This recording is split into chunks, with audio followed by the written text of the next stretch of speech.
Good morning. This is the market outlook for Sunday, February 26th. We're going to start off with the Dow 15-minute chart. And despite all the headwinds out there, the need for a retrace, market continues to hold up.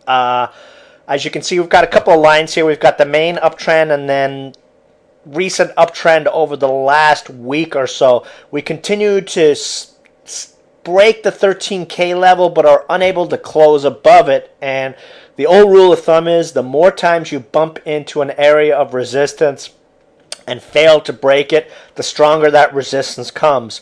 So what's probably going to happen this week is we're either going to bust out big time to the upside, or we're going to get our inevitable retrace to the downside, which is much needed.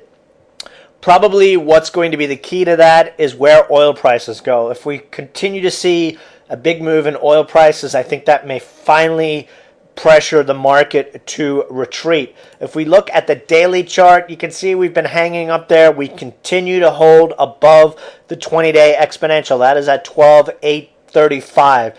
That is our line in the sand. We break and close below that, and our target would be the 50-day moving average at 12,535. 500-point healthy retrace, which would be great. Transportation index, which we talked about a couple of days ago, did try to bounce on Thursday, went red again on Friday.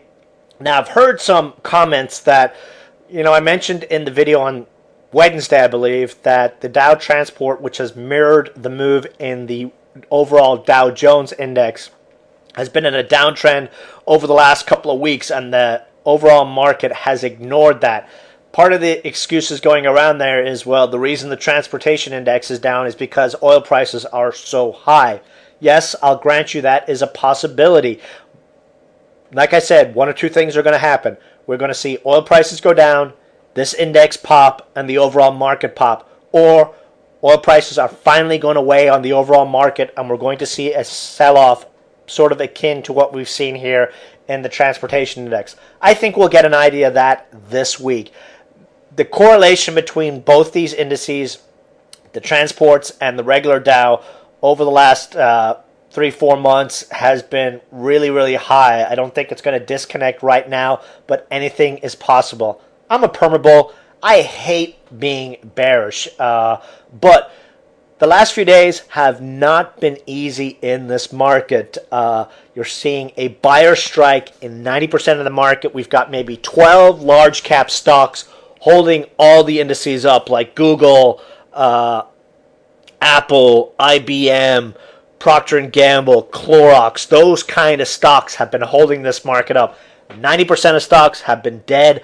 Buyers are refusing to play in most stocks. Really, the only things they're buying are stocks that are up big on news, up big, or have big volume. Traders are not in the bottom buying mode right now. What's going to take for us to actually get them into that buying mode? Let's check out the Dow 5-year chart. A break and close above 13K or a breakthrough 13,136 will see greed rush back into the market in a big way. So that's what we're going to be looking for. Russell Index, we've been consolidating here under that 840 level. We'll continue to monitor that. Russell, like the Dow, has held above its 20-day exponential. So that is a level we're going to also look at. The SMH has been kind of weak, but again, this one also has been holding above its 20-day exponential. So what's probably going to happen, we're either going to break nicely to the upside, or we're going to see all these indices slam down through their 20-day exponential, and they're all going to have magnets at their 50-day moving average. Now, if this happens, and we see the Dow, the Russell, SMH start to break below their 20-day exponential and close under it, what you're going to need to do if you've got a short bias or you're looking for some short plays would be to look at the charts of Google, Apple, those big cap stocks. 50-day moving average would be your short/put option target on those plays. Quick mention on oil.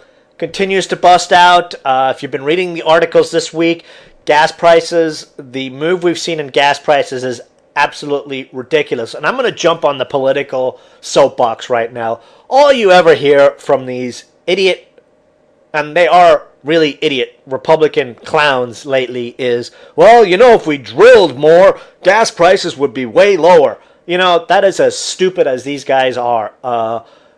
In case you didn't know, we are pumping more oil than we have ever pumped. We have nowhere to put the oil right now.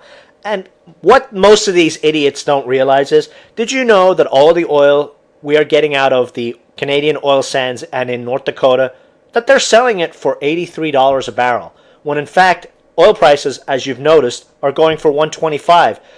They have nowhere to ship it, no way to ship it. It costs too much to ship it. We're selling our own oil at a 33% discount to what we're buying the same oil from the other markets from overseas. So drill, baby, drill. Don't work. Alternative energy investment is what will work. But, you know, we all know the whole reason behind it. The oil companies have powerful lobbies and they pay politicians to make their business better. And that's essentially what's happening. You know, I read a great analogy on one of the message boards today. If you have a glass full to the brim with water and you pour more water in it, what's going to happen? Absolutely nothing. It's just going to pour out. That's where we are with oil right now. We have nowhere to store it, and it's not helping prices. The only people it is benefiting are the likes of Goldman Sachs, who are buying it at $83 and storing it and selling it back to us at $125, because what goes on in Europe, Brent C crude, the overseas market pricing, is what we pay here in the States. That is why our gas prices are sky high. And another thing you didn't really know, did you know that we've closed a bunch of gasoline refineries in the last 3 months? I believe there's 3 or 4 gasoline refineries have been shut down because they weren't making money. Now, gas prices sky high. U.S. gas consumption is down 15% from the highs. We are paying record highs. So all that old nonsense you continue to hear about drill, baby, drill, don't work. So don't listen to it. Speculators are running this market right now, and it's probably going to continue to be that case. Breakthrough 110 will likely light up the oil stocks. We started to see some of that late on Friday. Breakthrough 110 up to that 112, 115 area. You'll start to see small oil plays start to explode, and we should start to see alternative energy stocks really pick up this week, I think, if this oil movement continues. And oil, if it gets any way higher, will probably be the excuse that takes the market down. So we need to pay a close attention to that. And what may end up happening is the best of both worlds. We see the retrace we want in the overall market happen, and we see 2 sectors heat up that we can trade. You know, high oil prices are not a bad thing for traders. For the rest of the economy and for consumers, it sucks. For us, gives us trading opportunities. So that's it for the update. We're going to be watching. We've got a couple of sectors to keep an eye on this week. Small oil plays, of course, and the alternative energy sector. Some biotech stocks look like they could heat up as well, but we're still waiting to see the overall direction in this market. I would continue to play positions half size with tighter stops and tighter targets just for the next couple of days to see where the market goes. If we are indeed able to get a breakthrough 13K and a close above it. But again, you know, we are woefully overdue for a pullback. So that's it for the video update for this Sunday. Going to be an interesting week. Let's see where we go.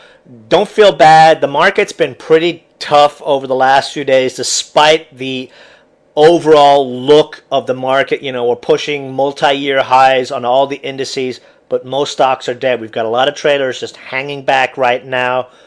We're either going to get a retrace and some buying opportunities, or we're going to get a breakout and greed will take over and we'll see the buyers come back in. So that's it for the update. See you guys in the chat room tomorrow. Goodbye.